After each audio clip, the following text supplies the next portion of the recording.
Hello students, in the last video you have studied about the dimensional analysis and its application.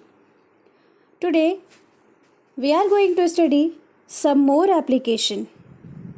So the second application is deducing the relation among the physical quantities.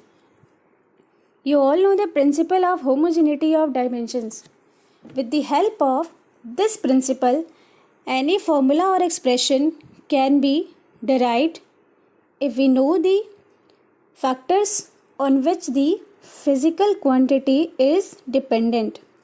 That is, homogeneity of dimensions की help से हम कोई सा भी expression या formula derive कर सकते हैं अगर हमें मालूम हो कि फिजिकल क्वांटिटी कौन कौन से फैक्टर के ऊपर डिपेंडेंट है. So let's understand it by solving some numericals. Here is question number 1. Derive an expression for the centripetal force F acting on a particle of mass m moving with velocity v in a circle of radius r.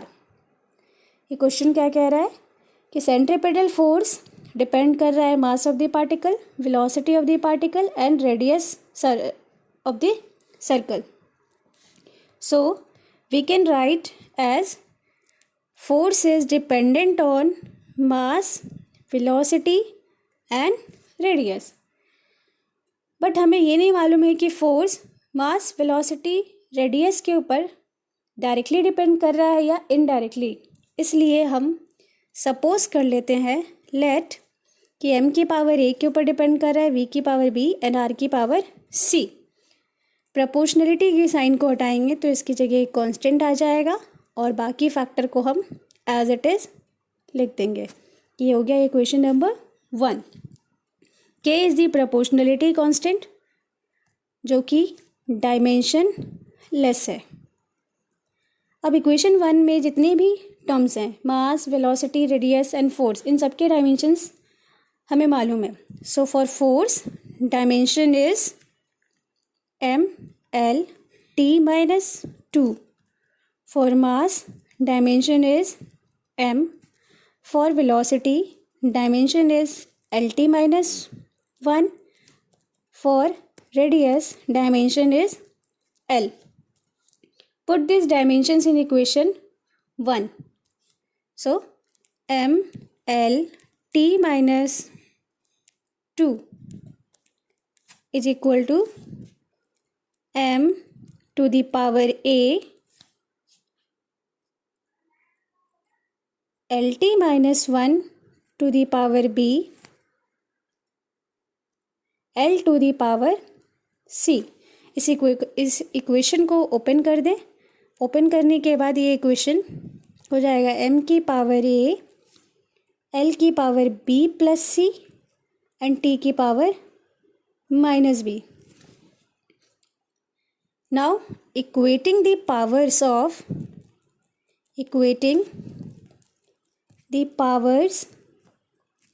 of m, l and t on both sides.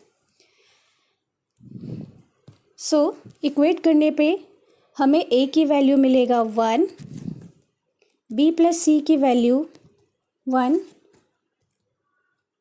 minus b is equal to minus 2. Minus minus cancel out, so b is equals to 2. Put this b in this equation. So 2 plus c is equal to 1. So c is equals to minus 1. a b c की values को equation 1 में put कर दे. Put करने पे हमारे पास equation आएगा f is equals to k m v square r minus 1 और we can write k mv square by r. This is the expression for centripetal force. Let's try another question. Question number 2. Consider a simple pendulum.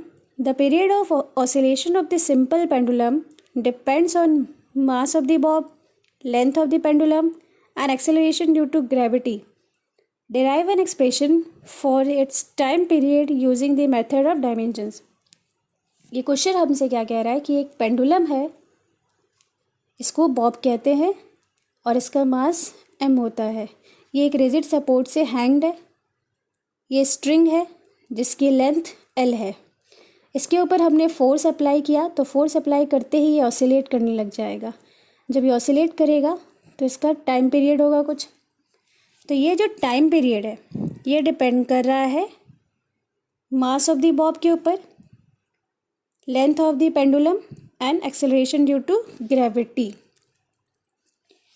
अब हमें मालूम नहीं है कि time और इन quantities का रिलेशन डायरेक्ट है या इनडायरेक्ट, इसलिए हम यहाँ पे सपोज कर लेते हैं कि m की पावर a, l की पावर b एंड g की पावर c।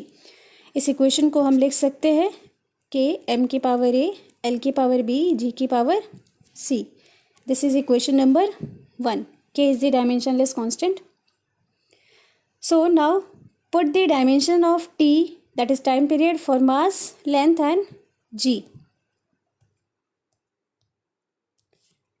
Dimension for time period is t is equals to for mass m, for length L and for acceleration due to gravity LT minus 2। इस equation को open कर दे। अब LHS में मास और length का factor नहीं है, इसलिए हम लिख सकते हैं m की पावर 0 और l की पावर 0। इन RHS m की power a, l to the power b plus c and t to the power minus 2c। अब इसके बाद हम इक्वेट करेंगे m, l, t के पावर्स को। इक्वेट करने पे हमें a की वैल्यू मिलेगा 0 and minus 2c is equals to 1। So from here c is equals to minus half. b plus c is equals to 0. Put the value of c, that is minus half, is equal to 0. That is b की value हमें मिलेगा half. b is equals to half. a b c के values को equation 1 में put करने पे हमें time period का एक्सप्रेशन मिल जाएगा, that is equals to k m की power 0, l to the power half, g to the power minus half. और वी कैन राइट m की power 0 that is equals to 1। We can write k under root l by g, but from experiment the value of k is equals to 2 pi। So this is equals to 2 pi under root L by G. This is the required expression for the period of oscillation of simple pendulum. Let's do another question. Question number 3. The orbital velocity v of a satellite may depend on its mass m, the distance r from the center of the earth, and acceleration due to gravity g. Obtain an expression for its orbital velocity. So according to question, we can write velocity, that is orbital velocity, is dependent on mass, distance and acceleration due to gravity. So m की power a, r की power b and g की पावर c. Or we can write v is equals to k m की power a, r to the power b and g to the power c. This is equation 1. Now put the dimensions of velocity, mass, distance and acceleration due to gravity. So dimension for velocity is lt minus 1, for mass m, for distance l, for acceleration due to gravity lt minus 2। अब इस equation को open कर दे।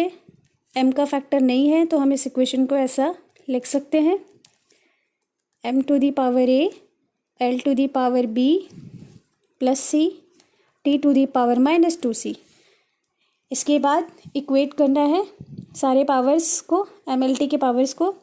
Equate करने पे हमें मिलेगा a is equals to 0, minus 2c is equals to minus 1, that is c is equals to half. b plus c is equals to 1. Put the value of c, that is, solve it. On solving, we get the value of b, that is equals to half. A b c के values को equation 1 में put करने पे हमें मिलेगा v is equals to k m to the power 0 r to the power half g to the power half, और we can write k under root r g. This is the formula for the orbital velocity. Next question is, a body of mass m moving in a circle of radius r with angular velocity omega. Find the expression for centripetal force acting on it by the method of dimensions. ये question हमसे कह रहा है कि एक circle है जिसका radius r है. इस सर्कुलर पाथ में कोई पार्टिकल मूव कर रहा है जिसका मास m है और ये ओमेगा एंगुलर वेलोसिटी से मूव कर रहा है. सो सेंट्रीपिटल फोर्स डिपेंड कर रहा है मास के ऊपर, रेडियस के ऊपर और omega that is angular velocity के ऊपर. रिलेशन नहीं मालूम है हमें कि डायरेक्ट है या इनडायरेक्ट, इसलिए हमने इनके पावर्स ए बी सी दे दिए हैं. इस इक्वेशन को हम लिख सकते हैं f is equals to k m to the power a r to the power b omega to the power c is equal. This is equals to equation 1. Now, force, mass, radius and angular velocity के dimensions को put कर दें. So, for force, dimension is mlt minus 2. For mass, m. For radius, dimension is l. And for angular velocity, dimension is t minus 1. Equation को open कर दें. Open करने पे ये इक्वेशन हो जाएगा m to the power a, l to the power b and t to the power minus c. Now equate the powers of m, l and t. On equating, we get the value of a is equals to 1, b is equals to 1 and c is equals to minus 2. Minus cancel out. So c is equals to 2. a b c के values को equation 1 में put कर दें. Put करने पे हमें centripetal force का relation मिल जाएगा k m r omega square. This is the relation for the centripetal force. Let's try another question. A U-tube of uniform cross section contains mercury up to a height h in either limb. The mercury in one limb is depressed a little and then released. Obtain an expression for the time period of oscillation assuming that t depends on height, density and acceleration due to gravity. इस question में ये कह रहा है कि एक U shape का tube है और यू शेप ट्यूब में मरकरी भरा हुआ है एक सर्टेन हाइट तक, दैट इज एच, और इस मरकरी का कुछ डेंसिटी होगा. अब एक लिम्ब में मरकरी को हमने डिप्रेस करके छोड़ दिया तो ये ऑसिलेट करने लग जाएगा. तो इसको ऑसिलेट करने में जो टाइम पीरियड लग रहा है वो डिपेंड कर रहा है हाइट के ऊपर, डेंसिटी के ऊपर और एक्सेलरेशन ड्यू टू ग्रेविटी के ऊपर. और we can write k h की पावर ए, रो की पावर बी, जी की power c. This is equation 1. Now put the dimensions for time period, height, density and acceleration due to gravity. On putting, we get the equation as, so for time period dimension is t, for height dimension is l, for density dimension is m l minus 3 की power b, and for acceleration due to gravity LT minus 2 की पावर c। इस equation को open करके लिखें। यहाँ m and l का factor नहीं है, सो m की पावर 0 एंड l की power 0 and t to the power 1। Now m की पावर यहाँ से हो जाएगा b, l की power a minus 3b plus c, t की पावर माइनस 2c। अब हम m, l एंड t के पावर्स को इक्वेट कर देंगे। सो इक्वेट करने पे हमें मिलेगा b is equals to 0 and minus 2c is equals to 1, that is c is equals to minus half. Now equate the powers of l, that is a minus 3b plus c is equals to 0. Put the value of b and c so that we get the value of a. A is a minus 3 into b, that is equals to 0 plus c. c की value minus half है, so ये हो जाएगा minus half is equals to 0.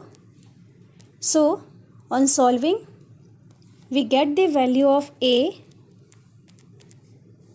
that is equals to half. A b c की value को equation 1 में put करने पे हमें एक्सप्रेशन मिलेगा के एच की पावर हाफ, रो की पावर 0, जी की पावर माइनस हाफ, और we can write as under root H by G. This is the formula. Here is homework for you. Try to do it. That's all. Thank you.